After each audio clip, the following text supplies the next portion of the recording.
Deus tem planos para cumprir em nossas vidas. Essa é a mensagem de toda a Bíblia e é isso mesmo que estamos estudando aqui no Encontro com a Palavra, escrito pelo pastor Dick Woodward e narrado pelo pastor Edson Bruno. Fique atento a mais um programa que o Ministério Cooperativo Internacional leva a você. Com você agora, pastor Edson Bruno.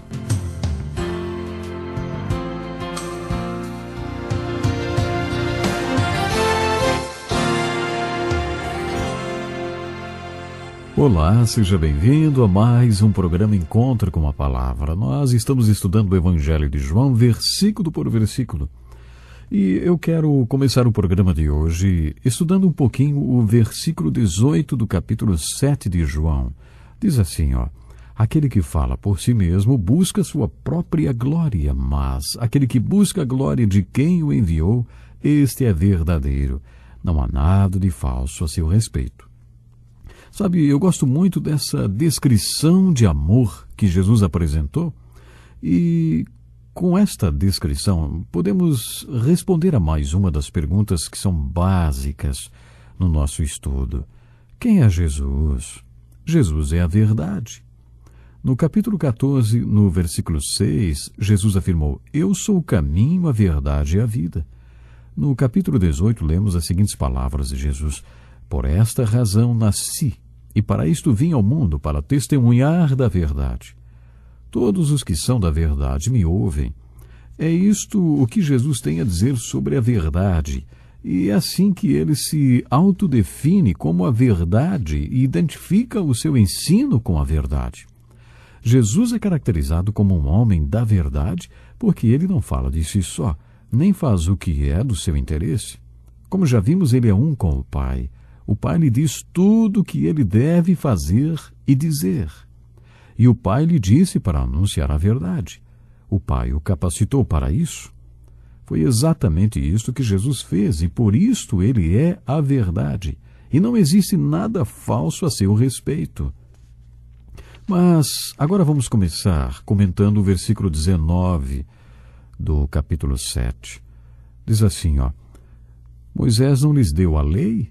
No entanto, nenhum de vocês lhe obedece.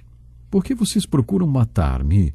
Jesus os encostou contra a parede com a pergunta, por que vocês procuram matar-me? Vocês sabem o que a multidão respondeu? Você está endemoniado. Quem está procurando matá-lo? Observe esse trecho do Evangelho de João, que pode variar um pouco de tradução para tradução, mas o que percebemos é que aquele povo que discutiu com Jesus era bem heterogêneo. Havia fariseus, sacerdotes e alguns mestres da lei. Às vezes o texto se refere a eles apenas como judeus. Às vezes a Bíblia se refere ao povo e outras vezes à multidão. O fato é que, no meio dessa discussão, eles disseram, você está endemoniado. Quem está procurando matá-lo? Os teólogos acreditam que quando João se refere à multidão ou ao povo, está falando daqueles que foram para Jerusalém, para a festa dos tabernáculos ou a festa das cabanas, como a Nova Versão Internacional da Bíblia traduziu. Essas pessoas não tinham uma convicção firme a respeito de Jesus e não tinham muito conhecimento sobre o que estava acontecendo entre Jesus e os judeus, quer dizer, os sacerdotes e fariseus.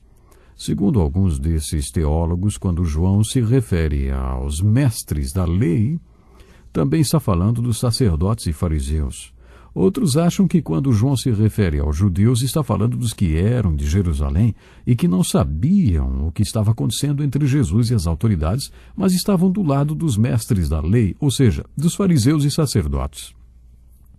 De qualquer forma, eles eram opositores de Jesus e tinham uma atitude preconceituosa contra ele. Já a multidão, ou o povo, não era assim. Eles eram peregrinos vindos de todas as partes do mundo. Os líderes religiosos, as autoridades ou mestres da lei eram aqueles que estavam planejando matar a Jesus. Apesar de ter sido a multidão quem disse, você está endemoniado, quem está procurando matá-lo? Eram os líderes religiosos que estavam planejando matá-lo. Mas Jesus lhes disse, fiz um milagre e vocês todos estão admirados. No entanto, porque Moisés lhes deu a circuncisão, embora na verdade ela não tenha vindo de Moisés, mas dos patriarcas, vocês circuncidam ao sábado, ou no sábado vocês fazem isso.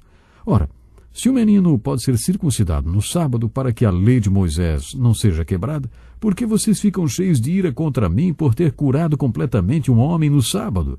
Não julguem apenas pela aparência, mas façam julgamentos justos. Jesus estava discutindo com eles e, frequentemente, essa discussão versava sobre a lei de Moisés. A maneira como os fariseus, escribas e saduceus interpretavam a lei de Deus ou a lei de Moisés era completamente diferente da maneira como Jesus a interpretava. E a diferença era a seguinte: antes de Jesus aplicar a lei de Deus, a qual ele aceitava e aplicava plenamente, ele a passava pelo prisma do amor de Deus. Só então aplicava a lei na vida do povo, só depois de passá-la pelas lentes do amor de Deus. É claro que Jesus sabia perfeitamente que toda a lei de Deus surgiu do coração cheio de amor do Deus Pai, e por isso o espírito da lei sempre será o amor de Deus pelos homens e o interesse pelo seu bem-estar. Vamos repetir. Antes de Jesus aplicar a lei de Deus na vida do povo, ele sempre a passava pelo prisma do amor de Deus, porque este era o espírito da lei, este era o intento da lei. Por isso, a interpretação e aplicação corretas da lei deveriam sempre ser influenciadas por esta visão. Mas os líderes religiosos não faziam isso. Eles eram extremamente legalistas e não se importavam se esta posição ia ajudar ou prejudicar o povo. Por causa da aplicação que faziam da lei de Deus, aplicavam a lei ao pé da letra e ainda inventavam outras leis. Você deve estar lembrado que quando estudamos o capítulo 5, vimos que Jesus deliberadamente infringiu a lei do sábado. Depois de curar um homem no sábado, ainda o mandou pegar a cama sobre a qual costumava ficar e carregá-la pelas ruas em frente ao templo. E a lei do sábado dizia que ninguém poderia carregar nada aos sábados. Por isso os líderes religiosos, quando viram aquele homem que tinha sido um inválido durante 38 anos, carregando a sua cama em frente ao templo, nem se importaram com o fato dele estar bem ali na frente deles, pulando e louvando ao Senhor. Isso para eles não tinha a menor importância. Eles nem sequer perguntaram como tudo havia acontecido, como o homem tinha ficado curado. Eles apenas disseram: meu Senhor, o Senhor está infringindo a lei. Hoje é sábado. Eu não me conformo com essa dureza de coração. Jesus fez isso de propósito porque queria iniciar essa discussão com eles. Ele queria enfrentá-los e encostá-los na parede com a pergunta que acabou fazendo. A lei de Deus dizia que toda criança judia, todo menino judeu, deveria ser circuncidado no 8º dia de vida. Às vezes o 8º dia da criança caía num sábado e mesmo assim eles circuncidavam o bebê. Uma vez li um artigo que afirmava que a razão para não haver tantos alcoólatras entre os judeus como há entre os gentios é porque durante a cerimônia de circuncisão eles molham um guardanapo com um pouco de vinho e o colocam na boca da criança. Por isso, segundo esta matéria, o menino judeu associa a dor que passou quando ainda era bebê com o álcool e por isso, quando cresce, não se inclina a beber. Mas isso é um detalhe. O que devemos lembrar é que se no dia da circuncisão caísse num sábado, eles circuncidavam a criança. Se o boi caísse em uma valeta, eles tiravam o boi, mesmo que fosse um sábado. Eles não deixariam o boi morrer só porque o dia era um sábado. E foi exatamente essa a argumentação de Jesus naquele momento. O que Jesus queria lhes mostrar é que a lei é boa e visa o bem-estar do homem. Eles deveriam entender o espírito da lei antes de aplicá-la à vida do povo e não interpretá-la ao pé da letra. Jesus queria que eles parassem de julgar pela aparência e passassem a exercer o julgamento com justiça. O que aprendemos com esse episódio? Vamos agora retomar as perguntas básicas do nosso estudo. Vamos? Primeiro, que é Jesus? Ele é o homem cujo ensino veio de Deus. Ele é o homem que apresenta a palavra de Deus e não uma palavra própria. Sua obra não é uma obra própria. Sua palavra não vem dele, nem a sua obra. Ele faz sempre o que agrada ao Pai. Tudo o que faz e tudo o que diz expressam que ele e o Pai são um. Este é o Jesus do capítulo 7. E como ele é quem ele pode afirmar o seguinte: o meu ensino não é de mim mesmo, vem daquele que me enviou. Se alguém decidir fazer a vontade de Deus, descobrirá se o meu ensino vem de Deus ou se falo por mim mesmo. Isto nos leva à segunda pergunta. O que é fé? Fé é primeiro se colocar e se dispor a obedecer e depois entender. Fé é praticar primeiro e depois saber. Fé é entender a importância de comprometer a nossa vontade. O conhecimento vem depois, porque o conhecimento é resultado de praticar e obedecer, não o contrário. O praticar não é resultado de conhecer. E por último, o que é vida? Vida é descobrir que é mais feliz o que dá do que o que recebe. Vida é fazer todas as outras descobertas através da obediência ao ensino de Jesus.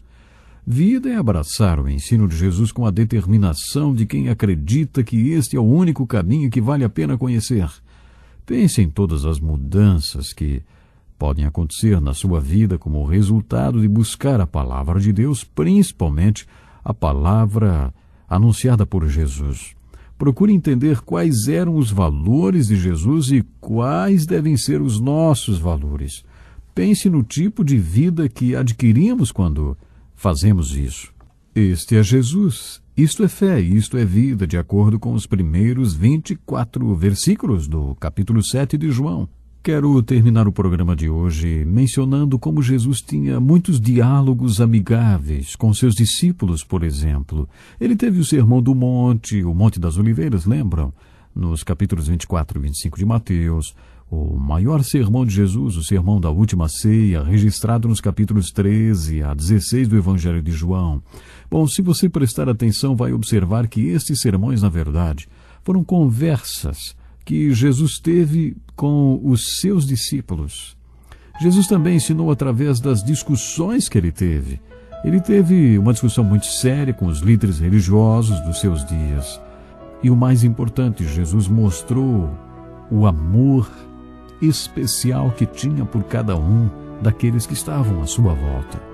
E desta forma, sem dúvida, ele expressou o seu amor, o amor que o Pai tinha colocado em seu coração, ao ponto de estar disposto a dar a própria vida, a entregar-se como sacrifício vivo por cada um de nós. Nós vamos encerrando o programa aqui hoje, mas esteja conosco no próximo. Até lá.